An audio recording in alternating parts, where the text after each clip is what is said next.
Hello, and welcome to this brief PowerPoint that will walk you through how to create a competitive application for the Master of Public Health program at UNC Charlotte.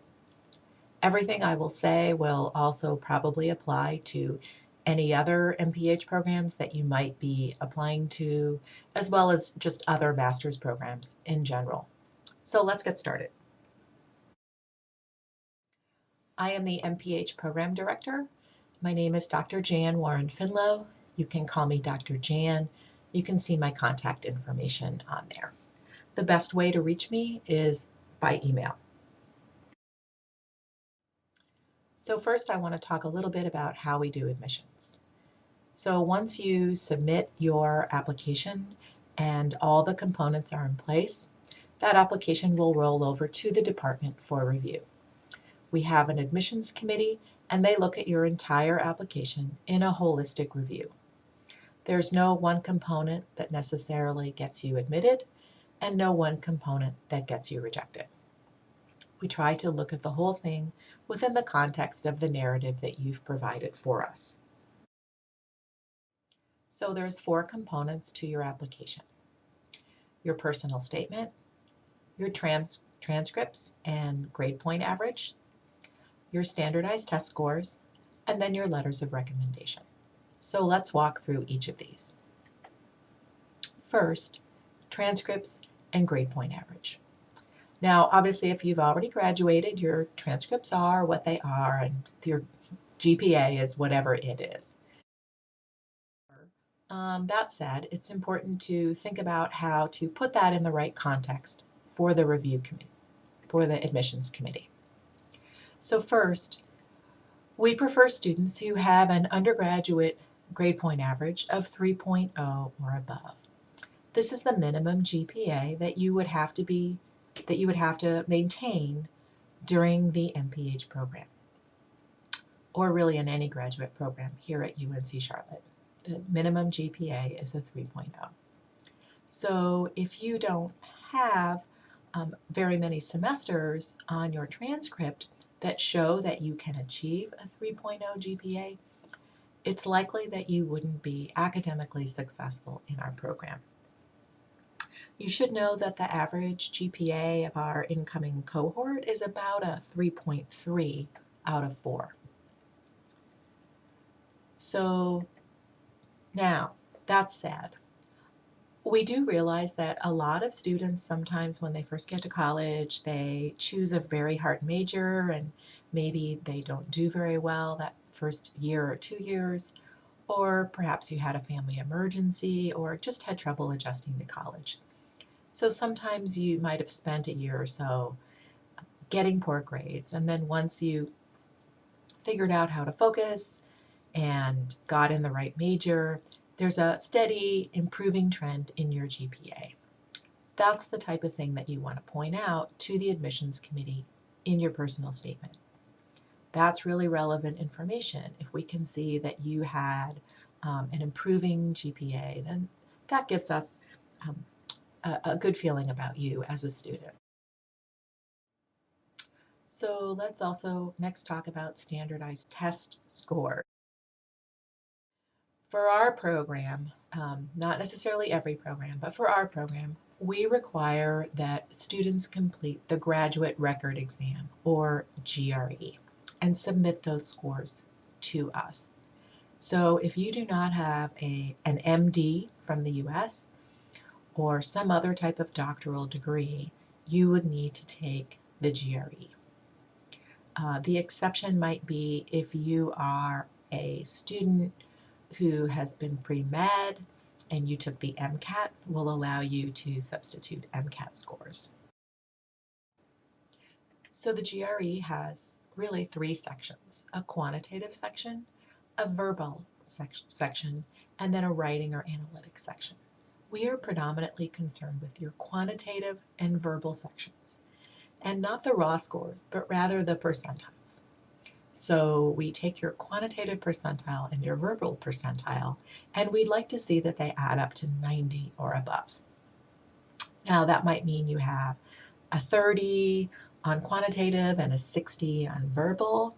That's fine. Could be 45 and 45. We're a little concerned if maybe you have 10 on the quantitative and 80 on the verbal. But again, this is something that maybe would be offset if we look at your transcript and you see, well, you've taken statistics and you've taken calculus and you got an A in those courses. So maybe we're less concerned by a low quantitative GRE. So that's really what we mean when we say a holistic review. We look for additional evidence that you can be successful. This is also the type of thing that you might want to address in your personal statement if you had a low GRE. Some students are simply not good standardized test takers. We do admit students who don't meet the 90 percentile rule, but it is desirable, but it's not mandatory. But again, you would need to have some offsetting evidence that you're going to be successful. Now, if your GRE scores are really low, maybe you got in the 10 percentile and the 10 percentile, and they add up to 20 percentile or less, it's probably worthwhile to retake the GRE. That shows the admissions committee that you're very committed to going to graduate school and improving yourself, and also provides some further evidence that perhaps you're just not a very good standardized test taker, but maybe you'll be fine in the classroom. Let's also look at the MCAT. For students who were pre-med and might have taken the MCAT, you can request to substitute your MCAT scores for the GRE. We are predominantly looking at two sections of the MCAT, the critical analysis and reasoning skills section, and the psychological, social, and biological foundations of behavior section. What we'd like to see is that you got a percentile score of 50 or above on each of these sections. If you are planning on using your MCATs in place of your GRE, please contact the graduate school so that your official scores can be uploaded, and then they will waive the GRE so that your application rolls over to the department for review. Next, let's look at your personal statement. This is a really important component of your application because it introduces us to you more than just your grades and your scores. So the personal statement should be about 2 pages, single-spaced. You're going to want to tell us how you came to public health, what really drove you to become interested in this discipline, why you're interested in particular in this MPH program, how you think that will fit with your career goals, and also whether or not you feel you can be successful if admitted. Now, what we are trying to see here is that you're a good fit for us and that we're a good fit for you. We want to make sure that you're going to be successful in our program. So this is also the time to tell us about any what I'll call red flags in your application. If there's any particular component in your application that maybe doesn't meet the minimum requirements, this is the time to tell us about that and provide some rationale, if there is one, for maybe why your GPA might be low or your GRE scores are not that great. Your statement should also identify which concentration you're interested in, and I'll go over the concentrations toward the end of this PowerPoint. And in addition to the concentration, the type of job you envision yourself doing after graduation. All right, last section, letters of recommendation. Again, these are also important, so here's a few tips. One, we really prefer that you have at least 2 letters from professors who have had you in the classroom. These should be people that maybe you have a personal relationship with, you've been to their office hours, you might consider them a mentor, people who can talk about your writing ability, speaking abilities, how prepared you were to come to class, your class participation, and your overall work ethic. A third letter could be from another professor, or maybe somebody who supervised you on an internship or a volunteer project, particularly if it's public health related. Second to last, we don't need character letters or character references. So We don't need anything from your pastor or maybe a friend of your parents that says you're a good person and really driven or anything like that. We're primarily concerned that you're going to be successful taking coursework. We can help with all the rest. Final thing, we really recommend that you waive your recommendation letters. This allows the recommender to write you a comprehensive and balanced assessment of your strengths and weaknesses. If you don't trust your recommender to write you a fair letter, then they're probably not a good choice to ask. Please don't worry about the fact that you might have some weaknesses. Everyone does. What we're concerned with is, do we have the resources to support you to overcome those weaknesses and turn them into strengths? That's really what we're looking for. So let's talk about the 3 concentrations and how you would choose.